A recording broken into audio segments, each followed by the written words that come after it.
I disagree with you. I think it's such a different time today than it was 5 years ago. 5 years ago, we had a novel virus. None of us had any immunity to it. It was a strange virus made in a lab in Wuhan, China. But today, on average, Americans have had COVID 5 times. We now have natural immunity to it, and not everybody needs the vaccine. So both things can be true. And that's why when you have people that don't understand science, that don't understand medicine, why they don't get it. It was a different day then than it is today. Okay, but people do understand that when they go into their pharmacy and have a problem getting a shot, because in many states they are now told they need to go back and get a prescription, that the effect here of the Kennedy policies are making it more difficult, even if they fall into categories where they should be able to get a shot. You would acknowledge that. Yeah.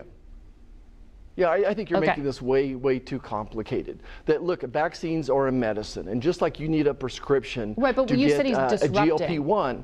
Right, you said he's disrupting, but effectively what you were hearing the Republican whip John Barrasso and the Republican Senator Bill Cassidy talk about was the interruption of the availability of vaccine. Cassidy said, I would say effectively we're denying people vaccines. So that's not Margaret Brennan, that's Bill Cassidy.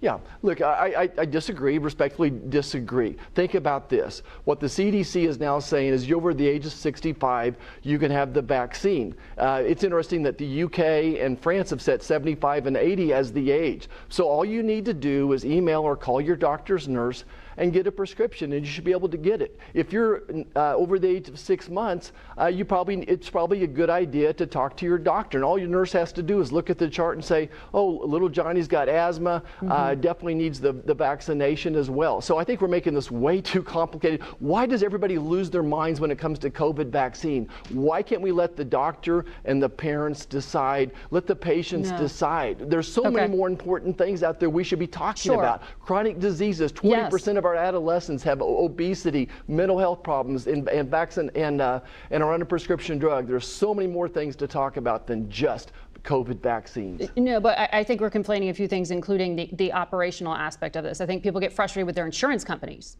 I think people get frustrated with their pharmacies and the implementation of health policy. And you know that that's more complicated than just saying we're changing a few things here. There are big implications. And I want to talk to you about it because you said you like the MMR vaccine, you like DPT, polio, smallpox. You don't like hepatitis B, which is a liver infection, and you don't think newborn kids need to be vaccinated against it. Senator Cassidy, who's a liver doctor, said he treated poor and underserved patients and that it can be a life-altering condition for the rest of your life. So why isn't it a compelling argument to you that this should be available? So I delivered a baby every day for 25 years. We did a hepatitis test on every one of my patients.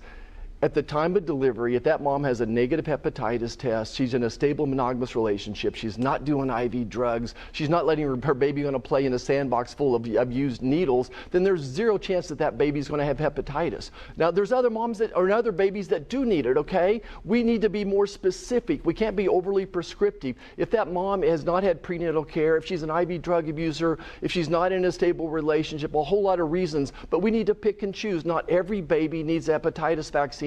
And especially on day number 1, what are these vaccines doing to mess with the immune system of that particular baby as well? So that's my concerns. Not every baby needs hepatitis B vaccine.